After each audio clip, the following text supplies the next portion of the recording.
তা আমাকেও বলেছিল পিছনে মমতার ছবি আছে তাই দেখবে, আমি তো শরীরে রেখে ওনাকে আনিয়ে দিয়েছি, সেটা বিষয় নয়।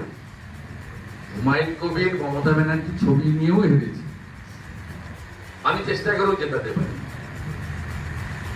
মন্ত্রী হয়েছিলেন, দল বদল করেছিলেন, ওনার বিরুদ্ধে রবিউল আলম চৌধুরী কংগ্রেসের প্রার্থী ছিল, রবিউল আলম চৌধুরী হুমায়ুন কবিরকে হারিয়ে দিয়েছিল রেজিনগরের মাটিতে উপনির্বাচন।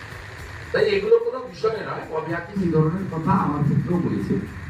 বিষয়টা হচ্ছে যে মমতা বন্দ্যোপাধ্যায় আর অভিষেক বন্দ্যোপাধ্যায় এটা আপনার কেউ আলাদা হয়, এরা সম্পৃক্ত, এটা পরিবারবাদী পার্টি, ফ্যামিলি পার্টি।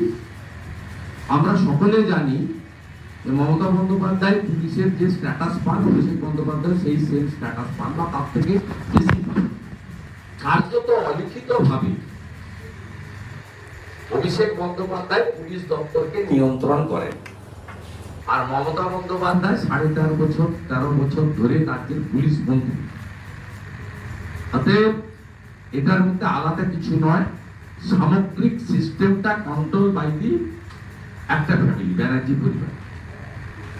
আমি ববি হাকিম হুমায়ুন কবিরের কথার মধ্যে না গিয়েও বলবো, এই পরিবারের রাজনৈতিক বিসর্জন চায় পশ্চিমবাংলার আপামর জনগণ। নির্বাচনের পরিবেশ তৈরি হলে, ভয়মুক্ত নির্বাচন হলে পশ্চিমবাংলায় নিশ্চিতভাবে গণতান্ত্রিকভাবে নির্বাচনের মধ্য দিয়ে এই পরিবারের বিসর্জন হবে। এটা ওনার কথাটা আমি খুব কম উত্তর দিই। আপনাদের চ্যানেলে আগে কেষ্টমণ্ডলকে দেখা যেত, এখন ওনাকে দেখা যাবে।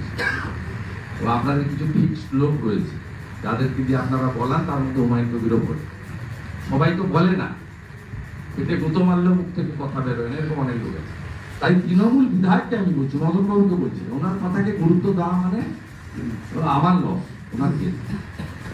উনি নন্দীগ্রামে বিধানসভা ভোটের সময় গিয়ে এরকম করতেন, এখান থেকে এটা বাদ দিয়ে দিবেন যদি মমতা বহুবার বলেছে, পুরো লাভ টাভ হয়নি, হেরেছেন উনি, আমি জিতেছি, ওনার এটা হয়ে গেছে। তা থাকা ভালো, আর না থাকলে অনেক প্রবলেম আছে। তা আমার বক্তব্যটা হচ্ছে খুব পরিষ্কার, তৃণমূল বিধায়ক তার মালিক বা তৃণমূল নেত্রীর বিরুদ্ধেই কথা